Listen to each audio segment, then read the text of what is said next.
Hello, everyone. David here. Welcome back to the DGR podcast. Hope you're all doing well.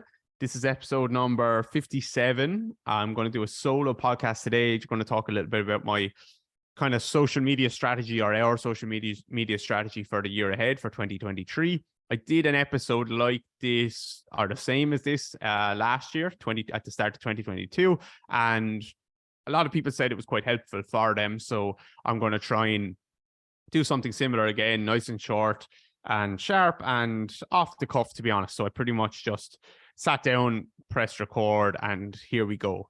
The reason I don't have to overthink or think about this or plan this out too much, I think, is because it's not like, okay, January or 2023 came and that means we need a big new strategy for the year. I don't think we do. I just think we need to maybe just do the things that we were doing well and do them better, and do the things that we were doing poorly, not at all, or do them better as well. So that's the plan. Happy New Year. Hope you had a good New Year's, good Christmas. I did do a 2022 roundup episode, which is a little bit different, but this one is a little bit more businessy and for content creators.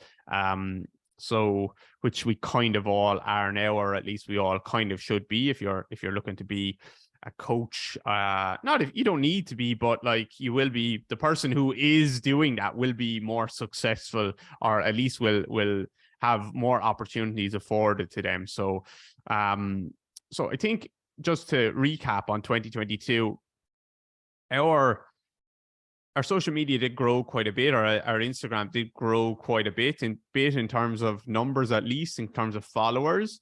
Our sales did grow, but it was probably 2022 was more of a year of like diversifying a little bit, slightly away from the programs that we had, and more into the educational side of things, and slightly away from me doing as many one-to-one clients, and more into the educational side of things as well. So that was the plan. That was successful, I think.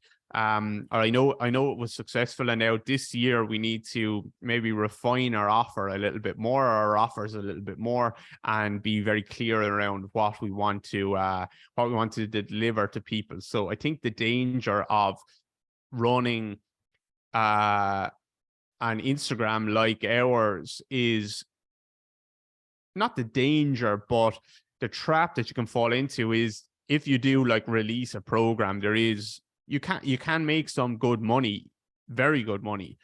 And that can always be the thing that's kind of luring you into, okay, do more posts, make more programs. And suddenly you could find yourself in 2 or 3 or 4 or 5 years time with 10 or 15 programs that people could buy. And that's not an exaggeration. Like, if you look at a lot of accounts, they'll have just a ton of different programs. And I would imagine that their clients or their potential customers are quite confused when they're going onto their account and thinking, where should I even start? And even we get a bit of that, and we don't have many. We've actually deleted LBB2. So like, we only have LBB1, core, and upper body basics, of which you should own all of them, I think. So we only have 3 there. Then we have our membership site, and then we have our one-to-one work with me and Alice, and then we have our workshops. So those are all our offerings at the moment, as far as I am aware of, or as far as I can think at the moment. So those are all of our offerings. And I think I would love to have one offering, if I could, where it was just, or 2 maybe, where it was just like, okay, if you want to start, do this program. And now if you want to, did I mention our membership site there a minute ago? I can't remember.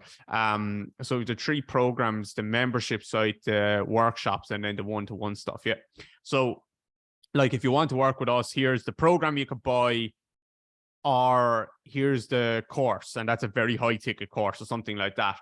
But our business model hasn't developed like that, and I don't know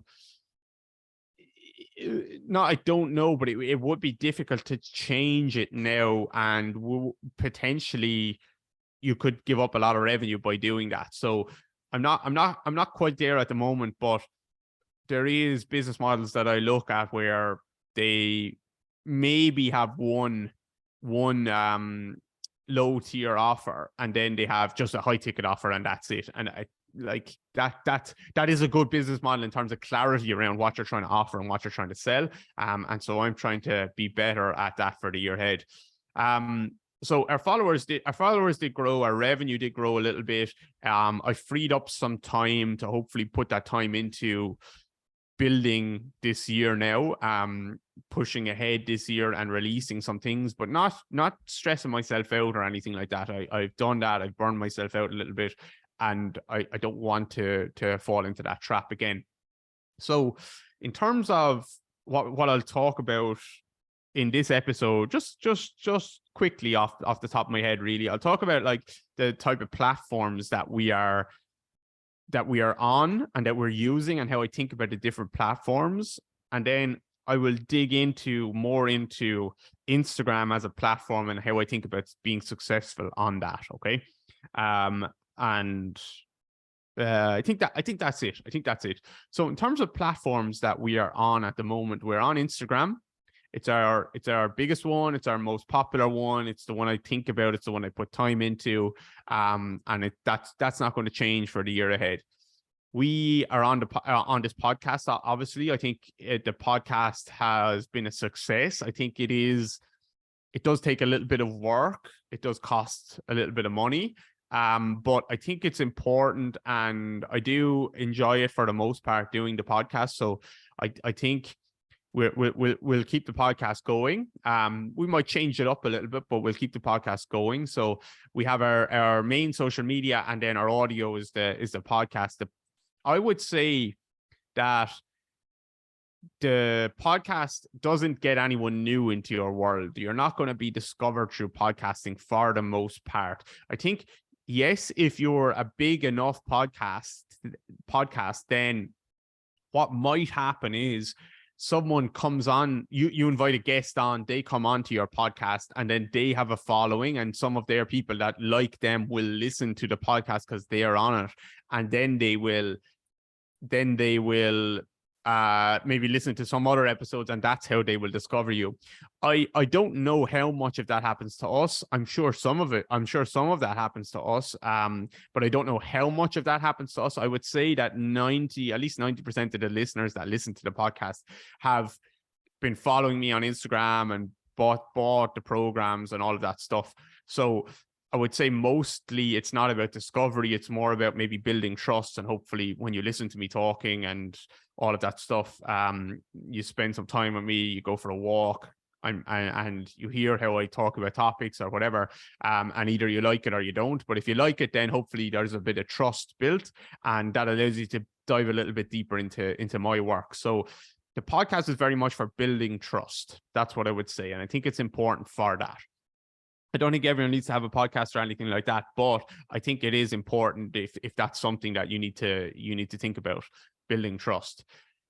I have thought about Twitter. So this time, sometime early in 2022, I had a business consultation with a coach who wanted to pick my brain on a few things. And actually what he was doing was he was a therapist. He was selling like packages of sessions with people, two people on Twitter, and being very successful doing that. And they were pretty high priced, I think. And like, it was a all-in service. We'll do all of your, I'll like educate you on your pain. We'll do your exercise. I think like lifestyle factors, all of that stuff. So I think it was a good service that he was offering, and he was charging relatively highly for that, I would say.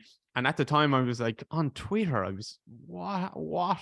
You're really doing that on Twitter? I didn't think that was too much of an option. And since then, I've completely changed my mind. I've done a complete U-turn on that.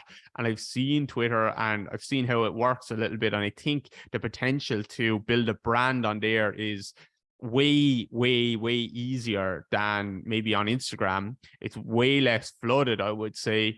It's probably way easier to get people to click on something. Now, you obviously have to know your target market, but it's easier to get people to go and click, I would say, because just the layout, the text-based format of it, I think it's much easier to get people to click on a link. And it's also probably easy to connect with people or get your stuff seen quite quickly, because just a little comment under someone else's, it seems to be more interactive in terms of, in the comment section seems to be more interactive, which means there's more potential for you to maybe comment on other people's, more popular people's stuff, and then people see your comment and stuff like that. So I think Twitter has huge potential, but we are not going to go there, because I've weighed up the opportunity versus the potential downsides of Twitter, and I think Twitter is an absolute cesspit. And at the moment, I don't think it's worth. I'm just going to make a call and say my happiness is more important than, or my sanity is more important than making some revenue on Twitter. So we're going to stay away from that at the moment. But I would recommend, just because I'm not going to do it, you should consider that for yourself, and consider that maybe an option for yourself, because I do think it could be a very, very good option. In terms of YouTube, I think we have like 5,000 subscribers. I could be wrong, could be less, but we have several thousand subscribers on our YouTube. But for the most part, all I post there is the video for these podcasts. And what I've learned, and what pretty much everyone I think has learned, is that unless you're making content specific for each platform, I don't think it will work particularly well. Certainly won't get too much traction. So unless you're making content specific for YouTube, I don't think it's going to do too well on YouTube. So that's something that I need to think about. Would we be better off putting up some clips of the podcast, short clips? Would we be better off putting up the full episode as we are, but with better video, in which case I need to maybe talk to and better thumbnails, in which case I need to talk to someone who knows what they're doing with YouTube, and maybe invest in a camera that's hopefully not too much work, because my main thing with my content creation is not having friction. I just want to be able to sit down and record it. If there's too much friction there, it turns me off actually making the content. So that's something I need to consider with YouTube. And I just haven't thought about it too much at the moment. I've just kind of let it tip away without putting too much force or effort into that. And I don't know if that's going to change, to be honest. So that really leaves us with Instagram. There is also the potential for TikTok, but all I've done on TikTok is just post some of the reels that I make on Instagram and post them over to TikTok. It's really just a strategy to think about, okay, maybe at some stage TikTok will become more important to us. So like, it doesn't really take any effort to just post a reel and over onto TikTok that I've already made.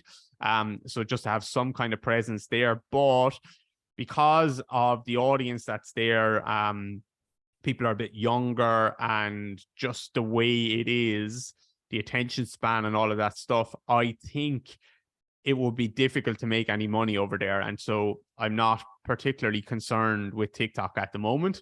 I'm sure there is people making good money on there, but they probably know how to do it really, really well, and I don't. So that leaves us with Instagram. Now, with Instagram, there is a little bit of the fear that you could be, or with any platform, there is a fear, like if you're putting all your eggs into the Instagram basket, which we kind of are in some ways, there is a fear that you could lose your account for whatever reason. It could be deleted by accident. It could be reported, and whatever. You could lose it for a little while. You could lose it indefinitely. You could lose it for good. So that is a fear with kind of banking on one platform. So what we've done to kind of mitigate against that is a few things. Number one, we've not in any particular order, but one thing that we've done is we've set up a second Instagram account, and we've had that for a while, but we're putting a little bit more effort into that at the moment. So that's called DGR Education. If you want to go and follow that would be great. It's actually DGR_education Chris is actually helping me manage that. So any of the nice posts you see on there have been done by Chris, and any of the not so nice posts have been done by David. So thanks to Chris for helping me out and putting some thought and effort into that account. The goal for that account is to maybe get it up to about 20K followers by the end of this year. And on that account, I'm not just going to post the same content as I do on my David Gray Rehab account. I'm going to post, or we're going to post, like clips from the membership site. We're going to post maybe clips from the podcast, clips from Chris's classes, clips from any of our educational material going forward, clips from our workshops, all of that stuff. So at least there, so the thing there is twofold. Hopefully the account it's standalone, and people can actually see some content there that they might not see on my own Instagram. So it's a standalone thing, which delivers a lot of value on its own. And secondly, if something ever did happen to my account, at least we would have something there with maybe 20 or 30,000 followers, which would be maybe some of our closest or our best followers anyway. The second thing we've done with mitigation around maybe losing the account at some stage is we have our membership site, DGR Interactive. So the reason I mentioned that even in this kind of segment is because there is a subscribers option on Instagram where subscribers can pay you for exclusive content. But the issue with that, to me, is it's still on Instagram and you haven't taken them off that platform. So I think that's an issue, number one. And secondly, I want people to come onto Instagram and come looking for my content because they know it's valuable and they can get access to it. And I don't want to charge them for that. I don't want to muddy the waters there where, okay, he's given us some, but not all of it.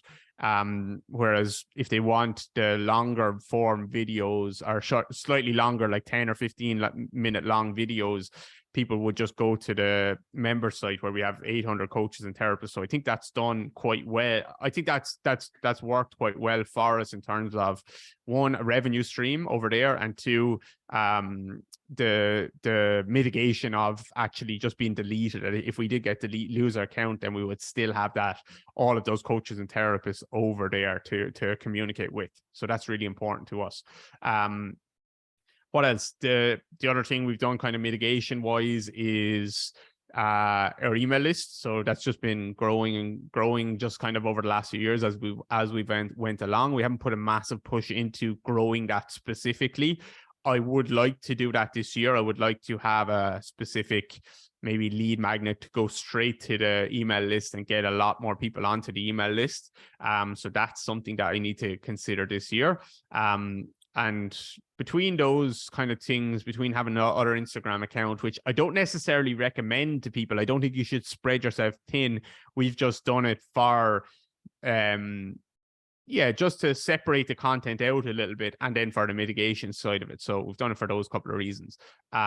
We have the membership site, and then we have our email newsletter, our email subscribers. So those are kind of three ways that we are mitigating against the risk of losing our Instagram account.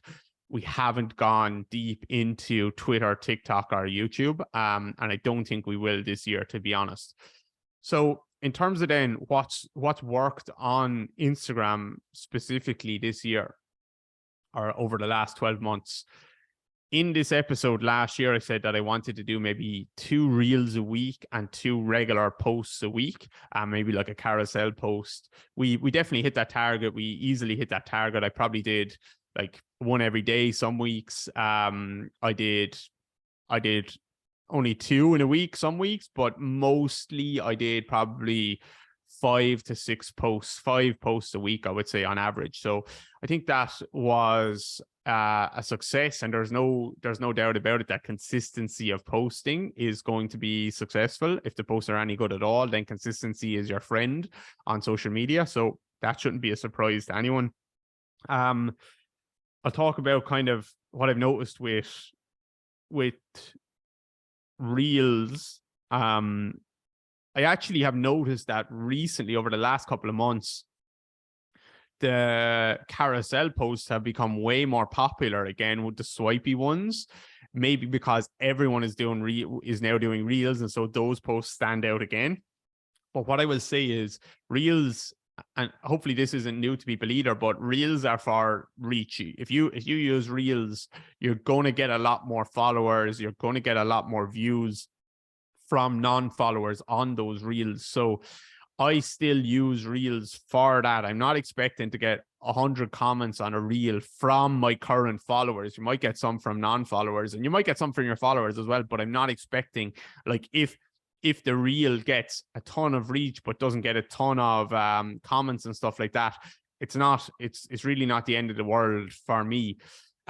We did grow massively. We added thousands and thousands and thousands of subscribers, like 30,000 our followers, very quickly by focusing more on reels. But my fear about with doing that going forward is it kind of dilutes your following, where they're not as bought in or they're not as perfect a follower for our account. So I'm a little bit apprehensive with just going all in on the reels and just going. That's more of a like scattergun. That's more of a scattergun kind of approach to Instagram. And I think that will work, and that will work for certain accounts that just want to sell dog shit products to people, because they'll just get all types of people and like that, and that will work. But for us, it's more on education, and there's a certain type of person that we want to attract. And so the carousel posts have become much more popular, and I started to enjoy them. So what I've learned with the carousel posts is, here's a secret little tip for you: more swipes are better. And I used to do, like, if you look at my page maybe 4 years ago or something like that, you will see the text-based post where I had one text-based like black thing, and then there's just the writing on it. So 4 or 5 years ago I was doing that, and then I was writing it was almost like a blog post underneath it. Now you can do the same thing, but instead of writing the blog post in the caption underneath it, you would just have like 5 or 10 of them black text-based posts or image-based posts or something like that, and people swipe. And the difference is, I think the difference is, I don't know this for sure, but I think a swipe counts as an engagement for Instagram. So each time someone swipes, that is an engagement, and Instagram counts that, and that means that that means that your content is valuable in their eyes. So I think carousel posts with more swipes are better. And also, it's very hard not to swipe to the end. So if you have, like, on your first carousel, okay, the 5 things you should know about knees or something like that, and like the first swipe is number 1 thing you should know, second thing, number 2 thing you should know, and the next swipe, number 3 thing, number 4 thing, someone is not going to go to the next post or swipe or like continue scroll off that page until they see the 5th thing, because it's just human nature. They might not have cared. The first 4 could be the worst thing ever, but they want to know what the 5th thing is. They want to know what the last thing is. So that's what I would say. And then in the next swipe after that, you could summarize the 5 things. So numbers like that do work really well and have been working really well. I think my top reel had like 3 foot exercises you can do, or something like that. And so someone is not going to stop watching the reel at the 2nd foot exercise. They want to know what the 3rd exercise is. So those little kind of hooks are working quite well. And like, you don't have to be sleazy about it to use those type of hooks. Journalists use that all the time, although a lot of journalists are shady and stuff, but like your copywriting is important. You have to understand that each line you use is designed to get someone to read the next line, or each swipe you have is designed to give someone value but make them read the next swipe. And if you have that in your mind, then you can create a ton of value and help people with things. But you can also, you're helping the person get to the end of the reel. You're helping them get to the end of the carousel, and that's a really important way of looking at it. So for this year, we would probably have a mix of maybe 2 to 3 reels a week and 2 to 3 carousels a week. Some week it might be 7 reels, some week it might be 7 carousels, depending on the mood that I'm in, but it will be probably mixed up between those 2 things. So for the most part, here's the overview of Instagram. Reels are for reach. You will get a ton of reach. You will build a following quite quickly if you do a lot of reels and if you actually understand how to do a reel well.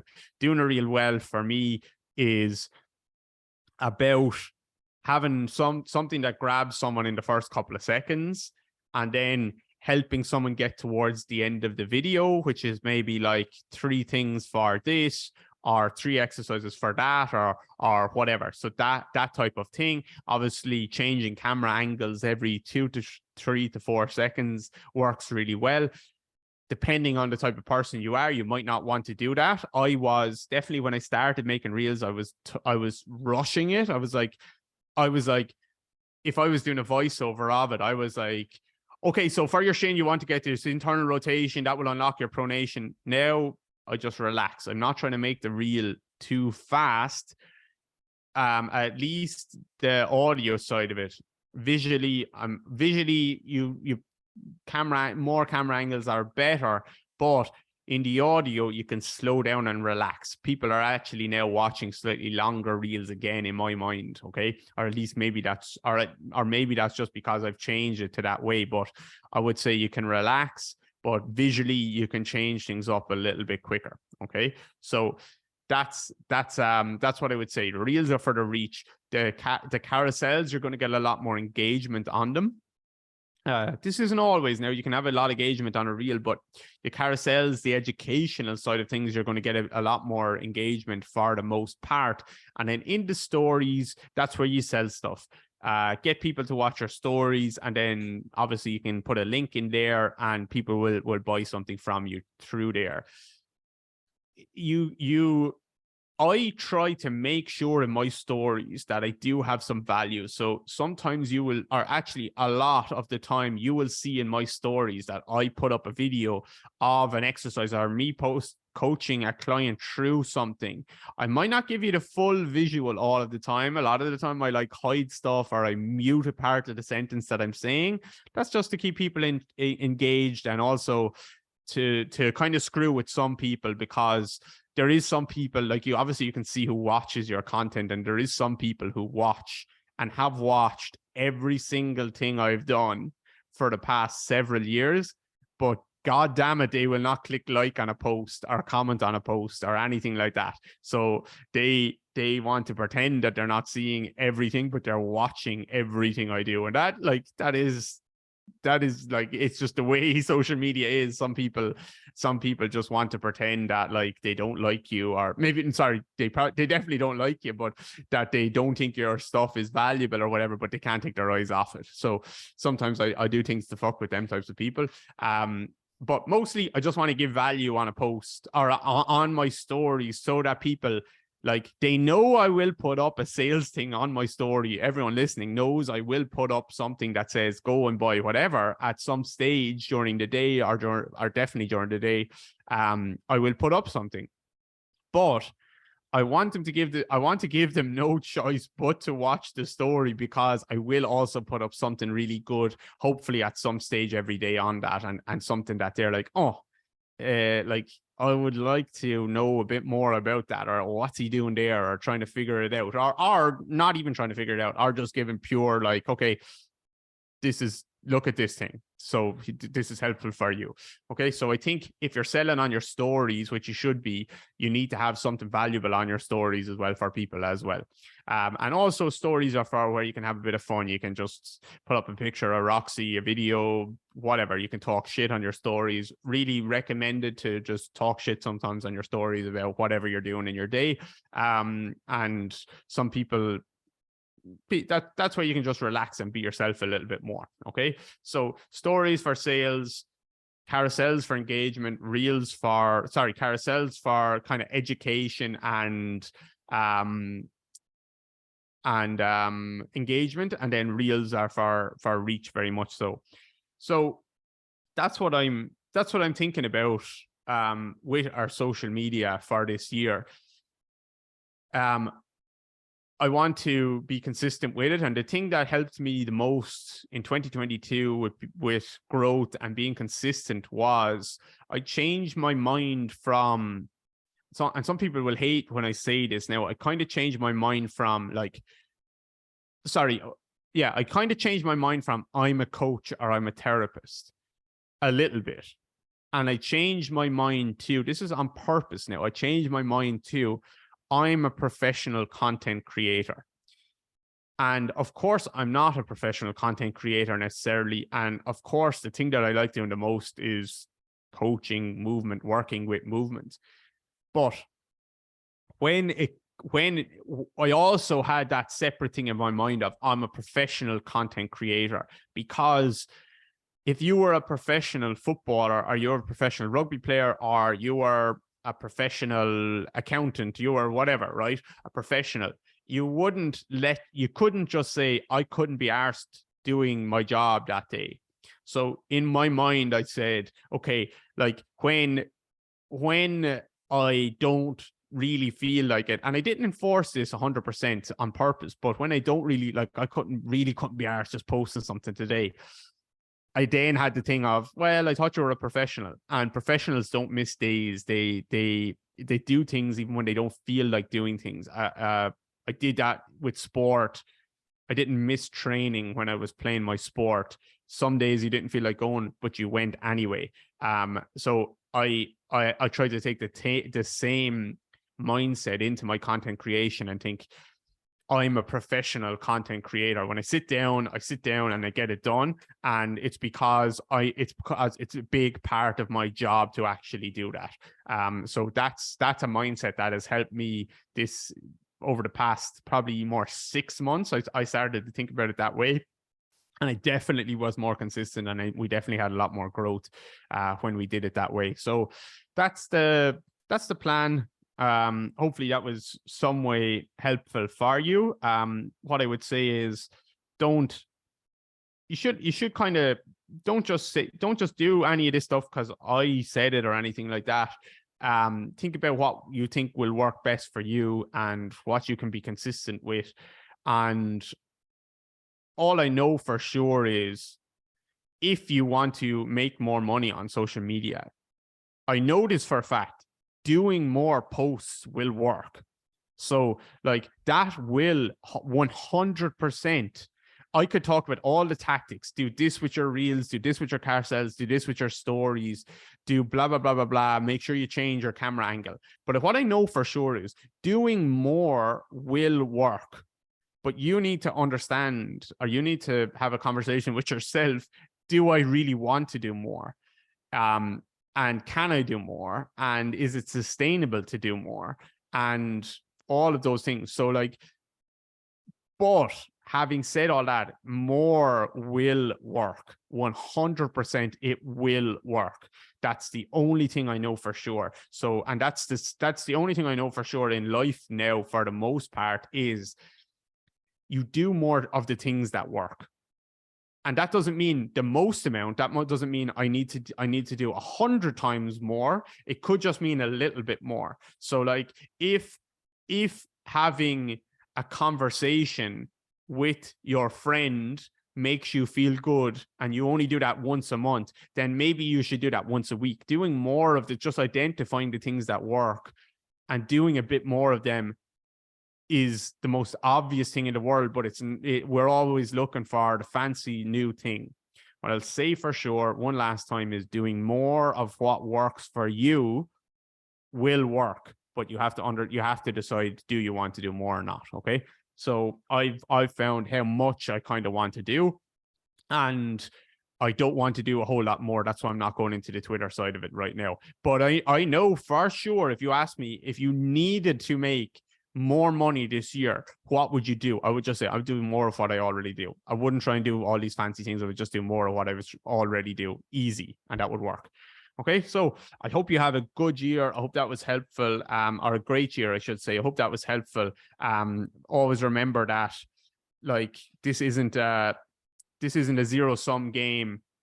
We can all win. We can all do well. It's not me versus you or you versus someone else. Just focus on yourself, help other people out, and we can all do well together. There's more than enough. So that's why I do this episode, because hopefully other people will get something from it. So if you like the podcast, give it a share, obviously, or post it or put it up on your story. That would be really helpful for me. And If not, that's cool too. Or maybe drop a 5-star or something like that. And apart from that, I hope you guys are good, and I will talk to you next time. Take care.